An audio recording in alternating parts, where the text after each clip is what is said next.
You're here in your workshop. What are you doing here? So we do the workshop that teach people how to make the house and how to make the thing from the natural material. So it means that they can come here to learn with the mud building how they can make brick to be adobe brick, and then they can build something, or they can know about the bamboo. This the special plant that sustainable to the world.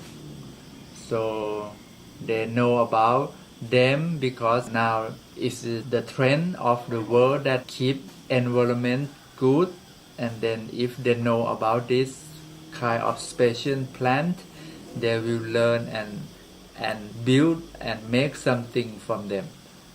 So most of our workshop is point to be the real sustainable solution in this moment, in this time. Today I will prepare every tool and material for teach the workshop for tomorrow. Tomorrow we have one couple. They come to workshop here about bamboo.